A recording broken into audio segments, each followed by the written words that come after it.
I'm home. Emily, 3 years, for 3 long years. That single promise had carried Luke Redhawk across frozen mountain passes, through blistering summer trails, and into more lonely nights than he cared to remember. Whenever the road became too hard, or the future too uncertain, he would reach into his coat, wrap his fingers around the little silver ring Emily had given him, and remind himself that every mile brought him one step closer to home. Now, at last, Wyoming stretched before him. The familiar hills rolled beneath the golden afternoon sun, just as he remembered them. A cool breeze carried the scent of sagebrush across the open prairie, and for the first time in years, Luke allowed himself to stop thinking like a man struggling to survive and start dreaming like a man about to be married. The wagon behind him was filled with the life they had once imagined together. A wedding dress, carefully folded inside a cedar chest, a simple gold ring resting in a velvet box, the deed to a small ranch a few miles east of Caldwell Ranch, where the grass was green and the creek never seemed to run dry. There were smaller things, too. A blue ribbon Emily had once admired in a shop window, a porcelain teacup she had jokingly called far too fancy for country folk, and packets of wildflower seeds because she had always insisted that every home deserved flowers, no matter how poor the family living inside it. Every gift had been bought with another season of waiting. Every dollar had cost him another piece of his youth. It was worth it, he whispered to himself with a smile. I'm home, Emily. When Caldwell Ranch finally appeared beyond the hill, his heart quickened. She would hear the wagon before she saw it. She would come running across the yard, pretending to be angry that he had taken so long. She would laugh. He had replayed that moment in his mind so many times that it no longer felt like a dream. It felt like a memory waiting to happen. But as the wagon rolled through the open gate, something felt wrong. The yard was silent. No horse, no cattle. The porch creaked in the wind. Tall weeds had swallowed the path leading to the front door. Luke frowned, climbed down from the wagon, and knocked. Emily. No answer. He knocked again, louder this time. Mr. Caldwell. Only silence. Maybe Emily and Mr. Caldwell had ridden into town. The front door of the neighboring house slowly opened, and an elderly woman stepped onto the porch. She stared at him for a long moment, her face pale with disbelief. Luke, she whispered. He smiled, relieved to see a familiar face. Mrs. Parker, I'm looking for Emily. The old woman didn't answer. Instead, she picked up her walking stick and quietly said, Come with me. Luke followed without hesitation. She must be visiting her mother's grave, he thought. Whenever life became too heavy to carry alone, Emily would bring wildflowers to her mother's resting place and sit there for hours. Talking as though the woman could still hear every word, he slipped the velvet ring box into his pocket. Perhaps he would ask her there. They walked through the iron gates of the little cemetery until the old woman stopped beside a white headstone. She said nothing. Luke looked past her, searching for Emily among the graves. Then his eyes drifted to the name carved into the stone. Emily Caldwell. A faint laugh escaped his lips. No, he murmured. Another Emily. He stepped closer. The birth date, the year she died. They were hers. His smile faded. No. He blinked once, then again. He looked back at Mrs. Parker, waiting, begging, for her to shake her head, to tell him there had been some terrible mistake. She couldn't. Tears quietly filled her eyes. The little velvet box slipped from Luke's trembling hand. A gold ring, bought with 3 years of sweat and loneliness. spinning helplessly across cold stone, before coming to rest beneath the name of the woman it had been meant for. 3 years earlier, long before he dreamed of owning land, Luke Redhawk owned little more than a worn saddle, a dependable horse, and a pair of hands willing to work harder than anyone else. The men at Caldwell Ranch noticed the color of his skin before they noticed his work. "Half Apache," one of them muttered the morning he arrived. Another laughed. "That means he'll disappear with the horses before winter." Luke heard every word. He simply removed his hat, rolled up his sleeves, and walked toward the broken fence without answering. By sunset, he had repaired more fencing than 2 men twice his age. By the end of the week, he knew every horse in the stable by name. Within a month, even the most stubborn ranch hands admitted there wasn't a harder worker in all of Johnson County. They respected his work, but respect never quite became acceptance. At lunchtime, the men gathered beneath the cottonwood tree, laughing over bread, beans, and black coffee. Luke always chose a place a little farther away. No one told him to sit alone anymore. They simply never invited him to sit closer. He had grown used to that. Loneliness had followed him longer than any trail. The first person who broke that silence was Emily Caldwell. She wasn't supposed to be there. The daughter of the largest ranch owner in the valley had no reason to eat with hired hands. Yet every afternoon, she carried her own lunch outside, instead of eating inside the big house. She greeted everyone by name, asked about their families, refilled empty coffee cups without anyone asking. Then she walked straight toward Luke. "Is this seat taken?" He looked around, certain she must have meant someone else. "There isn't another chair for 20 feet, he answered. She smiled. "Then I suppose it's yours to share." She sat beside him, as naturally as if they had known each other for years. Several conversations beneath the cottonwood tree quietly died. Emily didn't seem to notice, or perhaps she noticed and simply didn't hear. She broke a loaf of warm bread in half and held one piece toward him. "You've been working since sunrise." He hesitated. "I brought my own." She glanced at the empty cloth bag beside him. "No, you didn't." For a heartbeat, neither of them moved. Then Luke accepted the bread with a quiet nod. "Thank you, Miss Caldwell." She tilted her head. "I have a name." He lowered his eyes, embarrassed. "It wouldn't be proper." "Proper is overrated." The breeze carried the scent of fresh hay across the pasture. For the first time in a very long while, Luke found himself smiling without a reason he could explain. The days that followed settled into an easy rhythm. Some mornings, Emily appeared with a bucket of water before anyone asked. Some afternoons, she knelt beside Luke, hammering loose fence rails while insisting she was stronger than she looked. When an old mare refused to let anyone near her injured leg, Emily held the frightened animal's head while Luke cleaned and wrapped the wound. Neither spoke much, but the silence between them had become something gentle instead of awkward. Once, as the sun slipped behind the hills, Luke noticed Emily gathering a handful of wildflowers instead of returning to the house. "For your room?" he asked. She shook her head. "For my mother." She smiled softly, though sadness lingered in her eyes. "I still tell her everything." Luke watched her walk toward the little cemetery beyond the ridge, the flowers swaying gently in her hand. He never asked what she said there. Some things belonged only to the heart. How summer gave way to autumn. The distance between them quietly disappeared. It wasn't one grand moment that brought them together.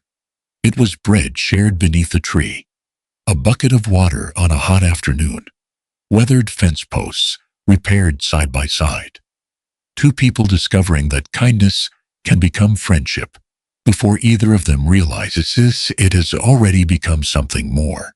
One evening, As they finished mending the last stretch of fence, Emily brushed a loose strand of hair from her face and looked at him with a teasing smile. You know. Luke glanced up. One day. She paused just long enough for him to wonder what came next. You won't have to call me Miss Caldwell anymore. Autumns arrived quietly in Wyoming. The cottonwood leaves turned gold. Mornings grew colder, and the long evenings seemed to belong only to Luke and Emily. Whenever the day's work was done, they found reasons to linger a little longer, walking the fence line instead of taking the shorter path home, watering horses that had already been watered, or sitting beneath the old cottonwood tree until the stars claimed the sky. Neither of them remembered the exhausting friendship became love. It happened so gently that it felt as though it had always been there. One evening, Emily slipped her hand into Luke's as naturally as breathing. He looked down at their fingers intertwined and smiled, almost afraid to move. I've been wanting to do that for months, she admitted with a quiet laugh. So have I. For a while, neither of them spoke. The silence was enough.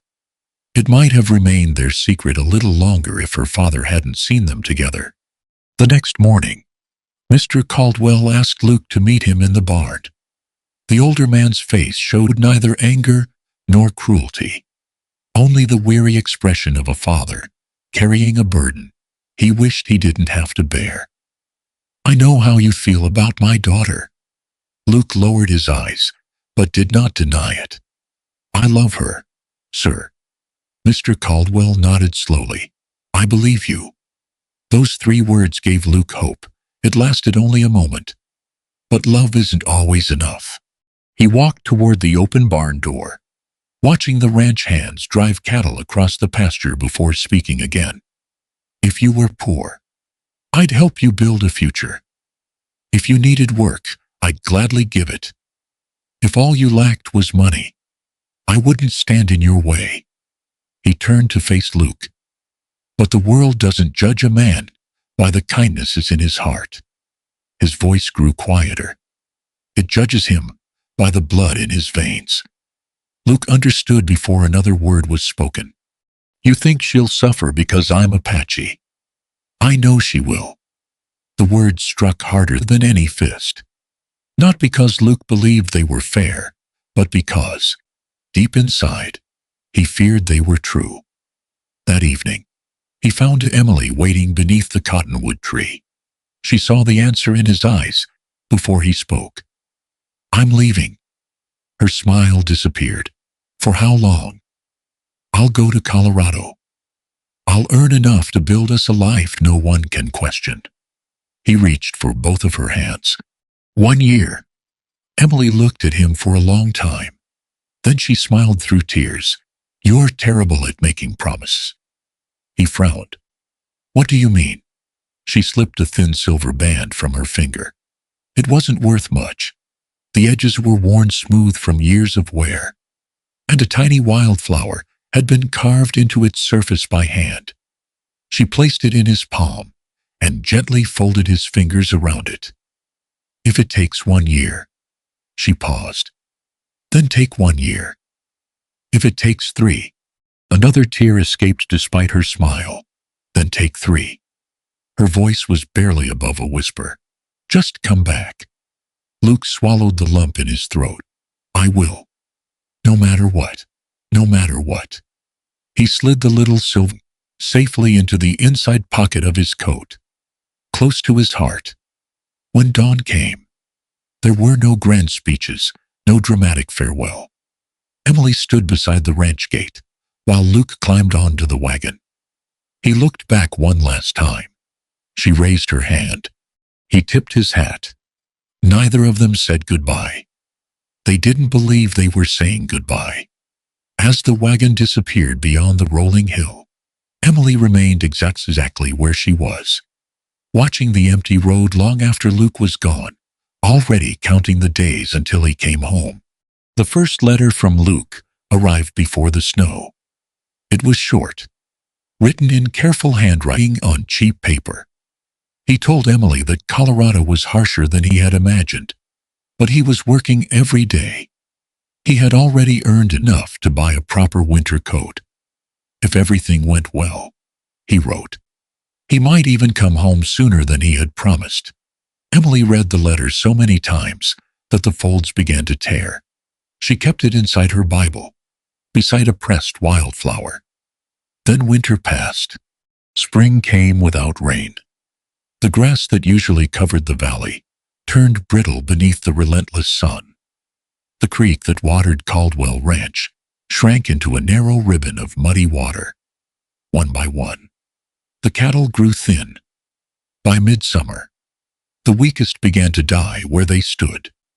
Every morning, Emily and her father rode farther across the prairie, searching for fresh pasture that no longer existed. Every evening, they returned with fewer cattle than they had left with. The losses came quietly at first. Then, all at once, Mr. Caldwell borrowed money to save what remained of the ranch. He mortgaged land that had belonged to his family for 2 generations. He assured Emily it was only temporary. The rain will come, he said. It always does. But that year it didn't. The bank came before the rain ever could. Their notices arrived folded inside crisp envelopes, each one colder than the last. Payments overdue, additional interest, final warning. Emily watched her father begin hiding the letters in his desk drawer. Believing she didn't notice, she noticed. She also noticed the way his shoulders seemed smaller, each passing week. The proud man, who had once walked his land with quiet confidence, now spent long evenings staring through the front window without speaking. Then Victor Harlan arrived. He stepped down from a polished carriage, dressed in a tailored black coat that had never known ranch dust. He spoke politely, removed his hat when greeting Emily, shook Mr. Caldwell's hand with practiced warmth. He looked less like a businessman than a gentleman, which made him all the more dangerous. Victor had recently purchased the bank's debt. On paper, he was there to discuss repayment. In truth, he had already decided what he wanted. I believe problems are easier solved than suffered, he said one afternoon, while admiring the ranch from the porch. Mr. Caldwell remained silent. Victor's eyes drifted toward Emily. There are other ways to settle a debt. Emily understood before her father did. No, it was the only word she offered. Victor smiled as though she had merely declined another cup of coffee. There is no hurry, Miss Caldwell. He placed his hat back on his head and climbed into his carriage. I'll return. From that day forward, Mr. Caldwell aged with frightening speed. He blamed himself for everything. For the drought, for the debt, for the burden now resting on his daughter's shoulders. Emily often sitting alone in the barn long after sunset, running weathered hands over old saddles he no longer had horses to use. One cold morning, she entered the house carrying fresh bread. Her father was still seated in his favorite chair beside the window. His eyes were closed. A peaceful expression rested on his face for one impossible second. She thought he had fallen asleep. He never woke again. The funeral was small. The ranch felt impossibly large afterward. For the first time in her life, Emily Caldwell was completely alone. 3 days later, there was another knock at the front door. Victor Harlan entered without waiting to be invited. He removed a small velvet box from his pocket, opened it. Inside rested a diamond ring. He placed it gently on the kitchen table between them. Next Sunday, he said calmly. His eyes never left hers. You will become my wife. Emily did not touch the ring. It remained on the kitchen table long after Victor Harlan had gone, catching the pale morning light as though it belonged there, as though her future had already been decided and all that remained was for her to surrender to it. By noon, she had carried it outside and thrown it into the dry well behind the barn. That evening, Victor returned. He did not ask about the ring. Instead, he placed a folded paper on the table. It bore the seal of the bank and the signatures of the men Emily had known all her life. The Caldwell debt was due in full. If she refused him, the ranch would be seized before Sunday. "If you leave," Victor said, "I will find you." His voice never rose. That was what frightened her most. There is not a stagecoach, rail station, or boarding house between here and Denver where money cannot buy a name. He leaned closer. "And anyone foolish enough to hide you will lose more than land." After he left, Emily saddled a horse and rode through the darkness to the little church at the edge of town. Reverend Benjamin was still awake. Dr. Whitmore arrived soon after, followed by Mrs. Parker, wrapped in a wool shawl over her nightdress. Emily told them she would run. She would go east, perhaps north, and wait until Luke returned. For a time, no one spoke. Then the doctor shook his head. "Victor has men watching the roads." Mrs. Parker reached across the table and took Emily's hand. "He questioned me yesterday. He wanted to know whether Luke had ever written to you." Emily's face went still. Reverend Benjamin looked older beneath the lamplight. "If you disappear, Victor will search for you. If he cannot find you, he will wait for Luke." The name struck Emily harder than any threat against herself. "He doesn't even know what has happened. That is why Victor would use him," the Reverend said quietly. "A man in love is easier to follow than a woman in hiding." Emily rose so quickly that the chair scraped across the wooden floor. "Then I'll warn him." She had already begun writing before anyone could stop her. The letter was only a page. She told Luke not to return to Caldwell Ranch. She told him Victor owned the debt, that her father was dead, and that she would wait safe until they could find each other again. At the bottom, her hand trembled as she wrote, "I kept my promise. Please keep yours." Reverend Benjamin read it once. Then he held it over the lamp. Emily seized his wrist. "No. If this letter is intercepted, he has to know I'm alive. And if he knows, he will come for you." The flame caught the corner of the paper. Emily watched Luke's name blacken, curl, and vanish into ash. She turned away, pressing both hands to her mouth so the others would not hear the sound that escaped her. "There must be another way," she whispered. The doctor looked at Reverend Benjamin. Neither man answered. At last, the Reverend spoke. "There is one." The church grew very quiet. Victor expected to arrive on Sunday and claim Emily as his wife. Instead, he would be told that she had fallen ill with scarlet fever. The doctor would order the Caldwell house sealed. No visitors, no servants, no one permitted near the sick room. By Saturday, he would declare her dead. The coffin would remain closed because of contagion. Dr. Whitmore would sign the certificate. Reverend Benjamin would conduct the funeral. Mrs. Parker would tell the town she had heard Emily coughing through the walls. Every part of the lie would rest upon a truth people already feared. A deadly fever, a grieving household, a hurried burial. Victor could search for a runaway woman. He could bribe drivers, threaten station masters, and question strangers. But he would not search for the dead. Emily stared at the three people before her. "You are asking me to bury my own name." Reverend Benjamin's eyes filled with sorrow. "I am asking you to live." She shook her head. "When Luke comes home, he will see the grave." No one answered. "He will believe it." Mrs. Parker began to cry. Emily looked toward the dark church window. Somewhere beyond those hills, Luke was working beneath another sky, counting the days until he could return to her. She imagined him standing before a stone that carried her name. She imagined him alone. The thought nearly broke her. "If I do this," she said, "he may mourn me for the rest of his life." Reverend Benjamin lowered his head. "If you do not, Victor may kill you both."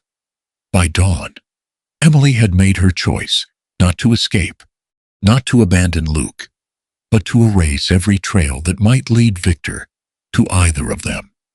3 days later, the bell of the little church tolled for Emily Caldwell. The coffin was sealed before sunrise.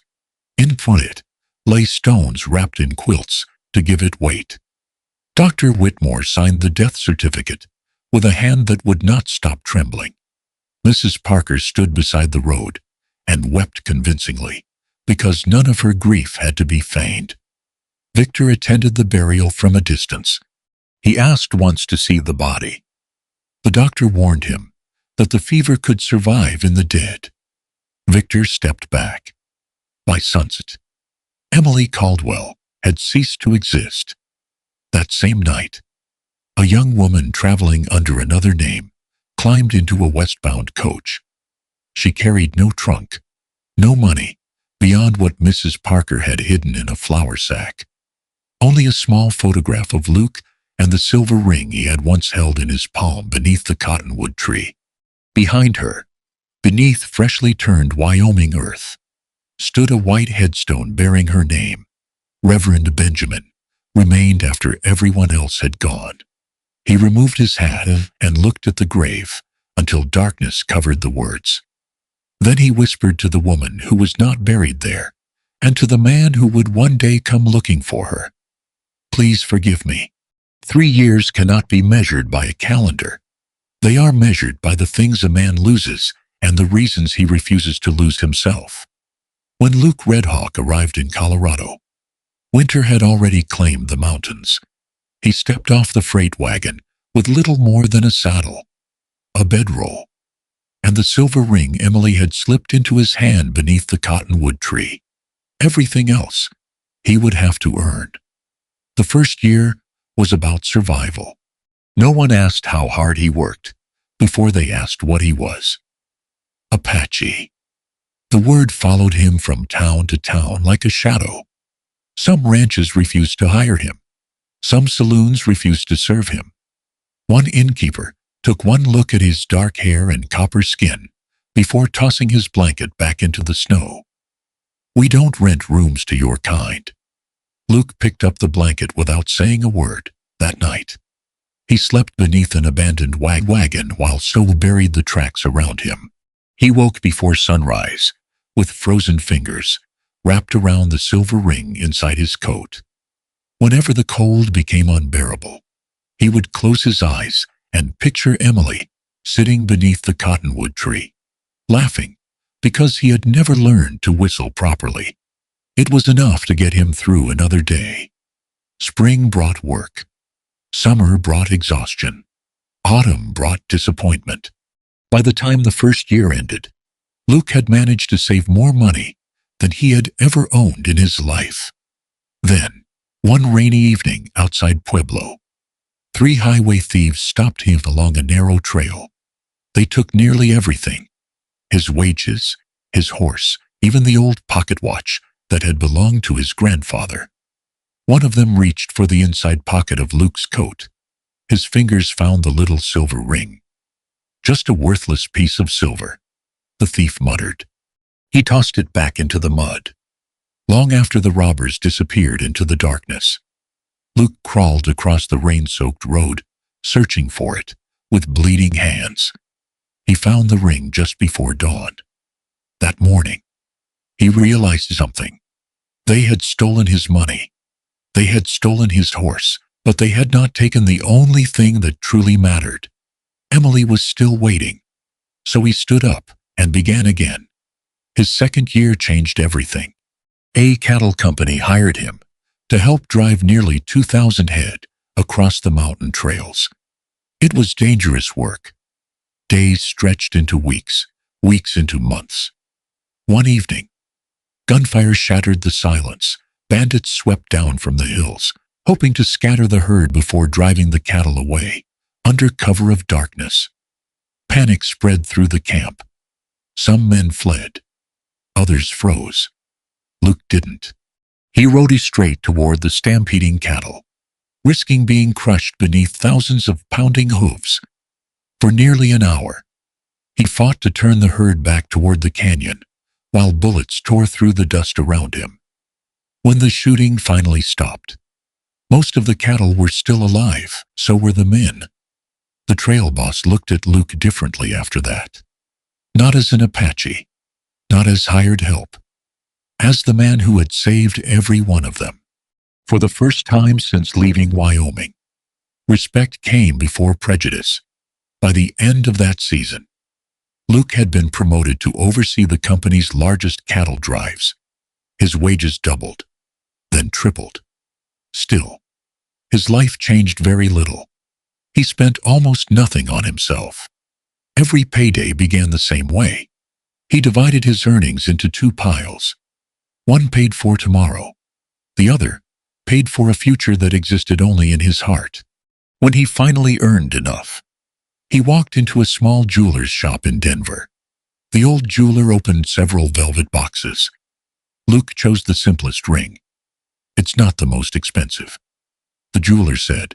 "I didn't come looking for expensive." He smiled.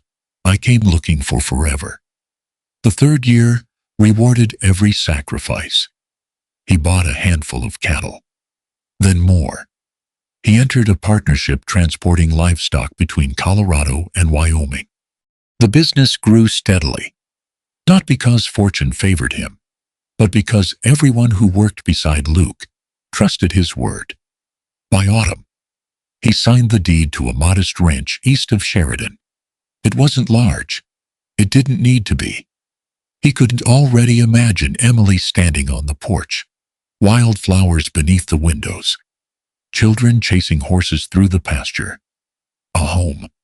At last. One by one, he gathered the things she had once admired without ever expecting to own.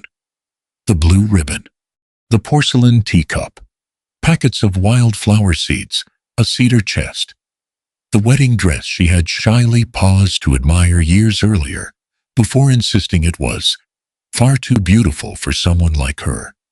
Each purchase felt less like spending money and more like keeping a promise. 3 years had changed Luke Redhawk. His shoulders had grown broader. His hands carried fresh scars. The boy who had left Wyoming with empty pockets had become a man who owned land, cattle, and a future. Yet every night, before sleep found him, he reached into the same inside pocket. The silver ring was always there. Its edges had grown smooth from years of being held between weathered fingers. Whenever doubt whispered that perhaps he had taken too long, whenever loneliness threatened to hollow him out, he would close his hand around that little ring and hear Emily's voice as clearly as the day she had spoken beneath the cottonwood tree. "If it takes 3, then take 3. Just come back." On the first warm morning of spring, Luke finished loading the last cedar chest onto his wagon. The ranch deed rested safely inside. The wedding dress lay carefully folded beneath a wool blanket.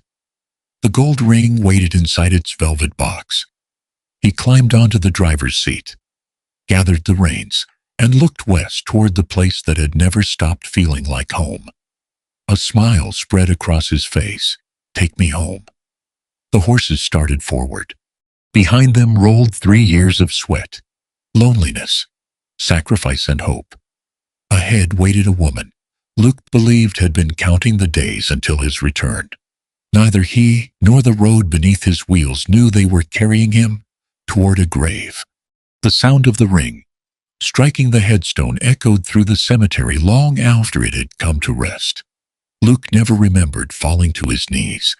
Years later, he would remember the sound of the metal against stone more clearly than anything else that happened that afternoon.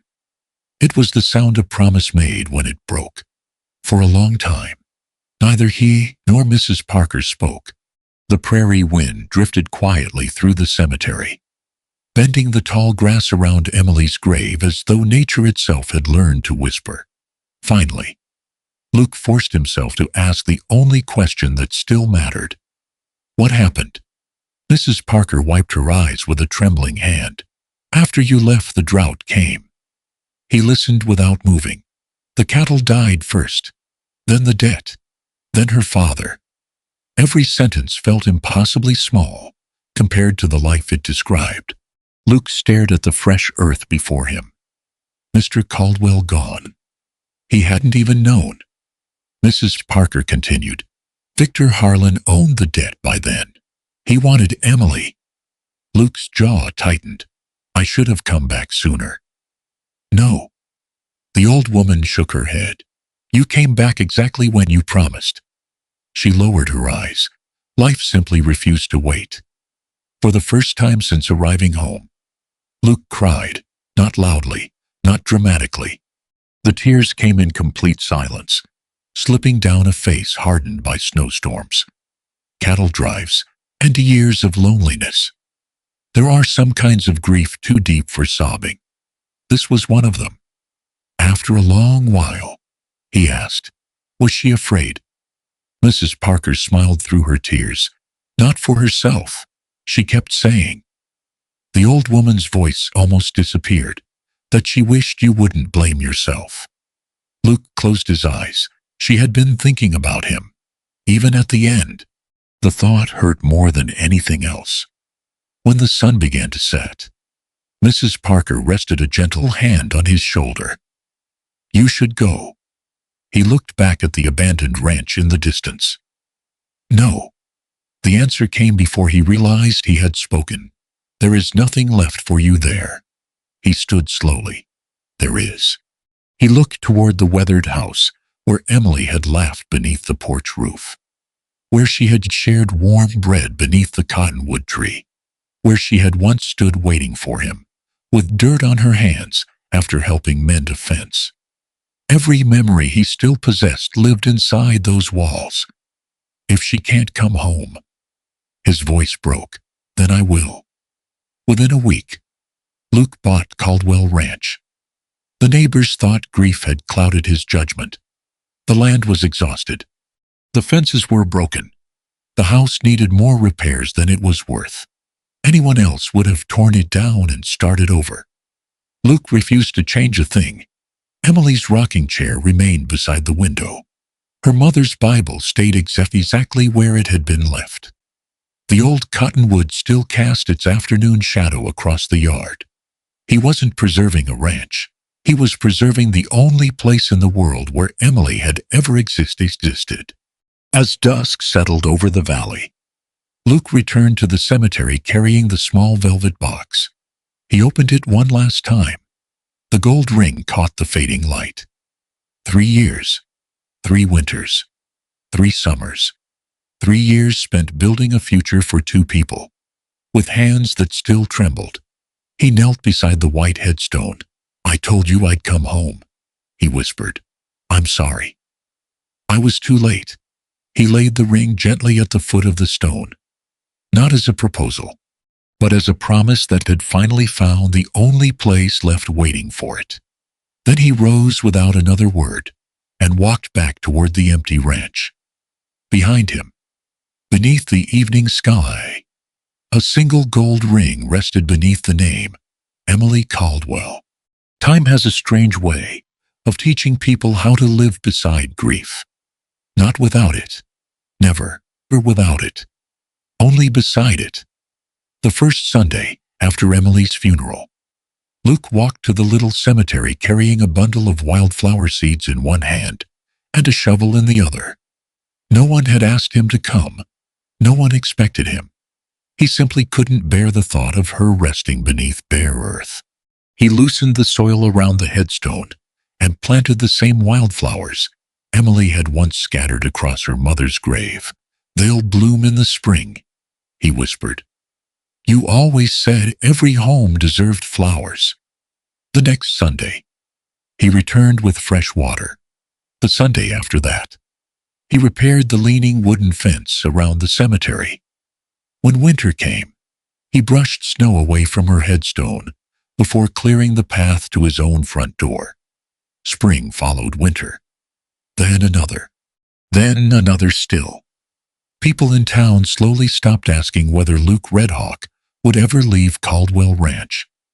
He had already answered that question. He never would. The abandoned ranch slowly came back to life beneath his hands. The broken fences stood straight again. The barn roof no longer leaked when it rained. The empty fields filled with cattle once more. Children passing by often waved at the quiet rancher, repairing a gate or fixing a wagon wheel. Luke always waved back. If an elderly widow needed firewood, it appeared on her porch before sunrise. If a neighbor lost cattle in a snowstorm, Luke was the first man in the saddle. If a church roof needed mending, no one had to ask who would climb it. He gave his time as freely as he once gave his strength. Yet every Sunday belonged to only one person. Sometimes Mrs. Parker watched from a distance as he knelt before Emily's grave, speaking so softly that only the wind could hear. Sometimes he laughed. Sometimes he apologized. Sometimes he sat in complete silence for an hour, turning the little silver ring over between his fingers while the gold wedding band rested quietly beneath the flowers. He never missed a Sunday. Not when the rivers flooded. Not when snow buried the roads. Not when fever swept through the valley. 6 years after Luke had first left Wyoming, the people of Sheridan no longer introduced him as the young Apache cowboy who had returned wealthy from Colorado. They spoke of him differently now. He's the man who never stopped loving her. Many tried to persuade him to begin again. There were kind women, good women, widows who understood loneliness, young ladies whose families admired his honesty. Luke declined every invitation with the same gentle smile. "My heart is already home," he would say. No one asked a second time. Far away, beneath another ski tree, Emily lived under a different name. The little town where she taught children to read knew nothing of Caldwell Ranch, nothing of Victor Harlan, nothing of the white headstone carrying her name. To them, she was simply Miss Carter, the quiet schoolteacher who stayed late to help struggling students and filled the classroom windows with wildflowers every spring.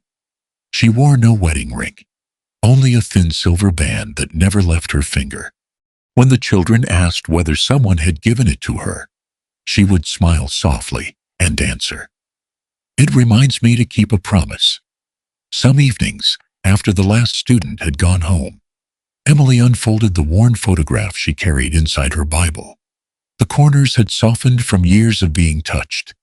She traced Luke's face with the tip of one finger. "I hope you found your happiness," she whispered. She believed he had. She prayed he had, because the thought that he might still be waiting for someone who no longer existed was almost too painful to bear. Across the miles, Luke often stood before the white headstone and spoke to the woman he believed he had lost. Across those same miles, Emily closed her eyes each night, believing the man she loved had surely found another life. Neither knew they were wrong. Neither had broken the promise made beneath the cottonwood tree. He had come home. She had waited. The world had simply buried the truth between them. And so the years passed, not with anger, nor bitterness, but with a quiet faith that refused to die. One man carried fresh flowers to a grave every Sunday. One woman carried a silver ring every day. Neither stopped loving. Neither stopped believing. Neither knew the other was still alive. Emily had spent 3 years convincing herself she would never see Wyoming again. She had buried the name Emily Caldwell beneath a white headstone, built a quiet life in another town, and learned to smile whenever her students called her Miss Carter. It wasn't the life she had dreamed of, but it was peaceful. Until one little boy changed everything. His name was Samuel. I was only 8 years old when a fever settled deep into his lungs. The local doctor examined him only once before lowering his eyes. "He needs Dr. Whitmore," he said. There's no one better. Emily's heart skipped. Dr. Whitmore. There was only one doctor she had ever known by that name. He still lived in Wyoming. There was no time to hesitate. The next morning, Emily climbed aboard the stagecoach with Samuel's mother, praying that 6 years would be enough for the West to forget her face. As the coach crossed the familiar Wyoming hills, memories returned one after another. The old windmill, the cottonwood tree standing proudly against the sky, the endless fields where she and Luke had once spent entire afternoons repairing fences they deliberately worked on too slowly. Everything looked smaller. Only the memories had grown. After Samuel was admitted into Dr. Whitmore's care, Emily slipped quietly into the streets before anyone could recognize her. She told herself she only wanted one last look. Nothing more. The afternoon sun was beginning to fall when she reached the edge of town. Then she saw him, far across the road. Luke. He was repairing the gate outside Caldwell Ranch. His sleeves rolled to his elbows just as they had always been. His shoulders were broader now. His face carried the quiet lines of a man who had endured more winters than his age should have allowed. For a long moment, Emily forgot how to breathe. Every instinct begged her to call his name, to run across the field, to tell him she was alive. Instead, she stepped behind the trunk of an old cottonwood tree. Her fingers pressed tightly against her lips as tears blurred the world before her. Luke never looked up. He finished repairing the gate, gathered his tools, and disappeared into the house that had once belonged to her family. Emily remained hidden until the last trace of him was gone. Only then did she allow herself to cry.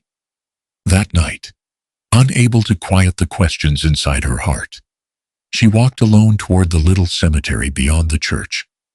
The moon hung low above the hills, bathing the rows of headstones in silver light. She knew exactly where to go. The white stone appeared long before she reached it. Emily Caldwell. For several seconds, she simply stared at her own name. Then something else caught her eye. Fresh wildflowers bloomed around the grave, despite the late season. The stone had been carefully cleaned. Not a trace of moss, not a crack left unrepaired. Someone had loved this place. Slowly, Emily knelt. At the foot of the headstone rested a small gold wedding ring. She reached toward it, but stopped just short of touching it. A quiet voice behind her broke the silence. "I wouldn't move it if I were you." Emily turned. An elderly groundskeeper stood a few yards away, lantern in hand. He'd notice. Emily looked back at the ring. "Who?" The old man smiled gently. "The gentleman who comes every Sunday." He adjusted the lantern, its warm light falling across the flowers Luke had planted years before. "He has never missed one." The old man's eyes rested on the white headstone. Not a single Sunday. Emily did not sleep. Every time she closed her eyes, she saw the gold ring resting beneath her own name. He had come back. He had kept his promise, and for 3 long years, he had loved a woman he believed was buried beneath that stone. She had imagined many endings to their story. She had imagined Luke marrying someone kind. She had imagined him forgetting.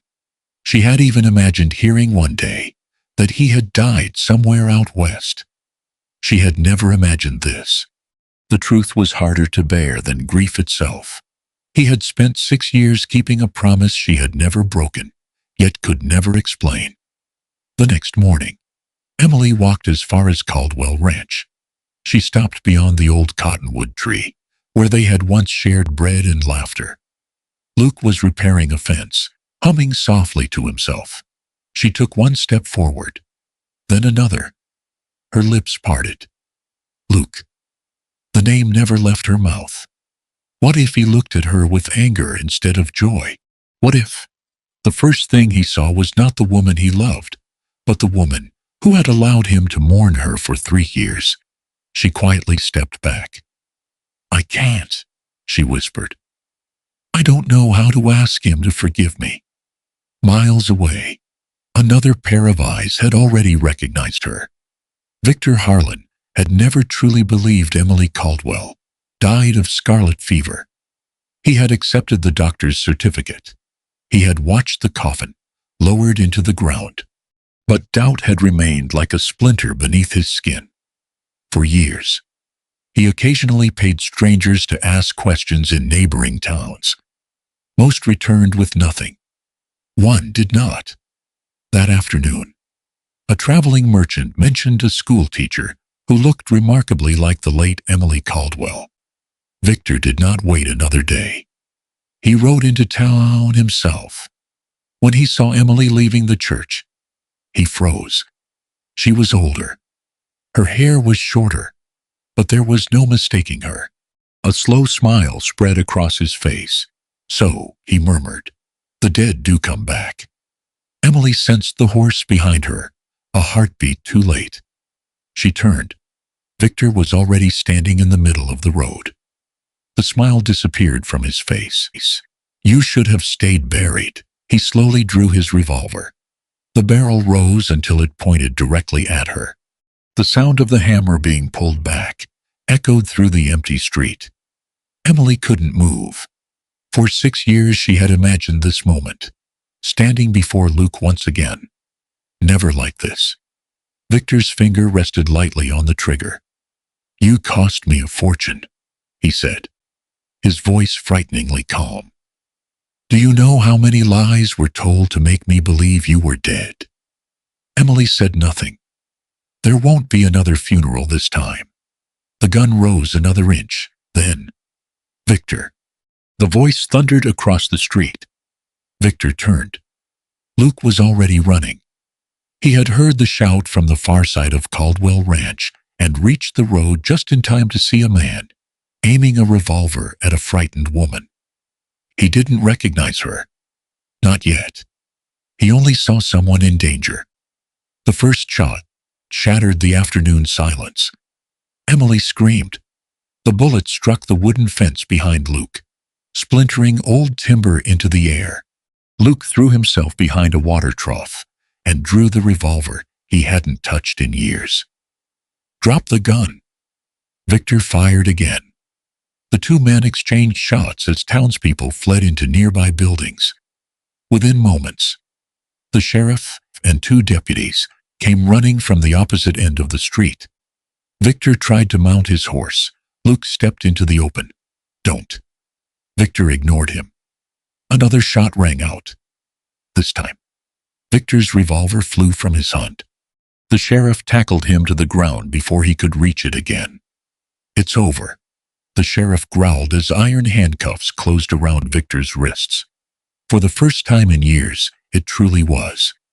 The search of Victor's office lasted until nightfall.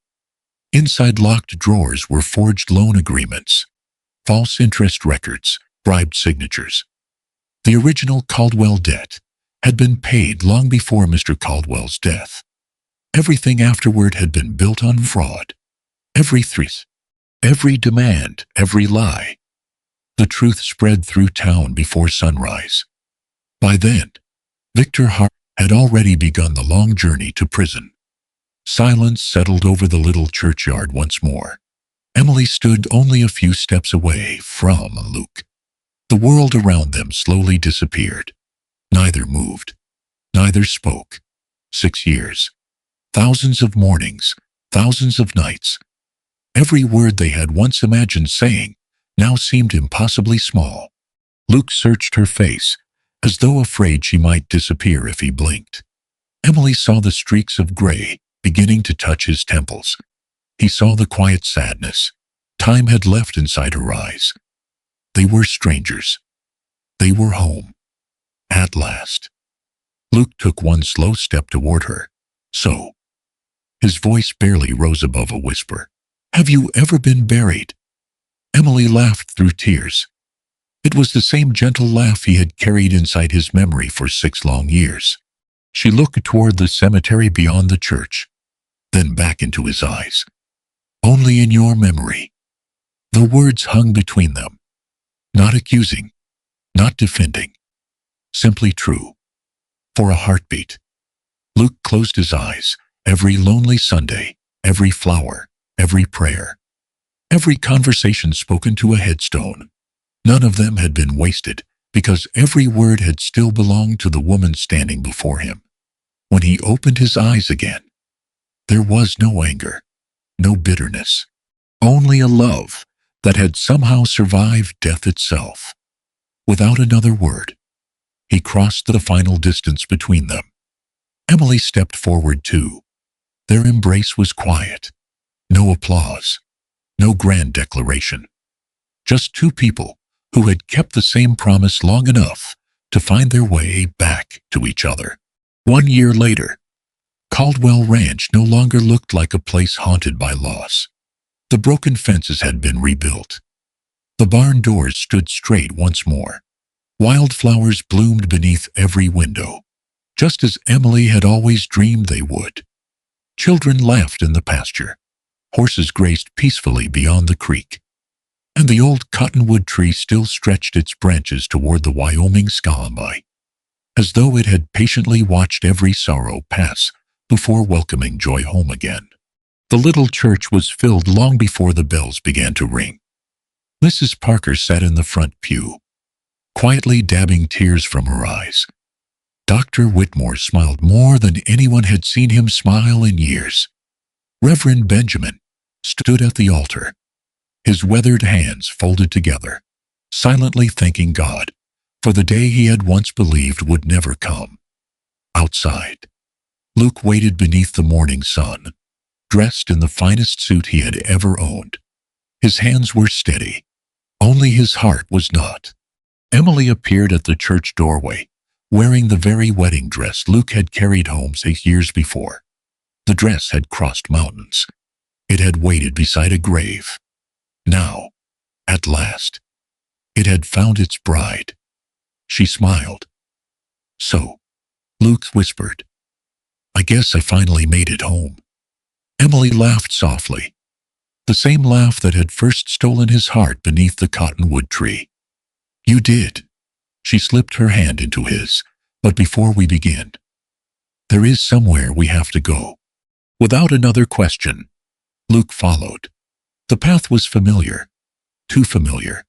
It wound quietly toward the little cemetery where he had spent every Sunday for 3 years, believing he was speaking to a woman who could no longer hear him. The morning breeze carried the scent of wildflowers, the flowers he had planted, the flowers she now saw with her own eyes. They stopped before the white headstone, Emily Caldwell. For a long moment, neither of them spoke. There was nothing left to explain. No anger, no blame. Only gratitude that somehow love had survived everything meant to destroy it. Emily slowly knelt. Her fingers brushed away a few fallen leaves before reaching toward the little gold ring resting beneath the stone. The same ring Luke had brought home inside a velvet box. The same ring that had waited faithfully where its owner could never wear it. She picked it up carefully. For a brief moment, she held it against her heart. Then she turned to Luke. Her eyes shimmered with tears. "This ring," she whispered, "has waited long enough." She placed it gently into his trembling hand. A warm smile crossed her face. "This time," she said, "put it where it belongs." For several seconds, Luke simply looked at the ring. He remembered the sound it had made striking the headstone. He remembered every lonely Sunday, every flower, every whispered conversation, every apology spoken into the silence. Then, with hands that trembled far more than they had the day he first carried it home, he slipped the ring onto Emily's finger. It fit perfectly. Neither of them tried to hold back their tears. Behind them, the church bells began to ring across the valley. For the first time, the ring no longer belonged to a promise. It belonged to a life. Luke gently took Emily's hand. Together, they turned away from the grave. They did not look back. Some memories are meant to be carried. Others are meant to be left in peace. Behind them remained a white headstone that had once buried a lie. Ahead of them waited a home rebuilt by hope and a future neither of them had ever stopped believing was possible. There was no more pretending, no more graves between them, no more lazies, no more goodbyes. Only two people who had kept the same promise long enough for love to finally find its way home.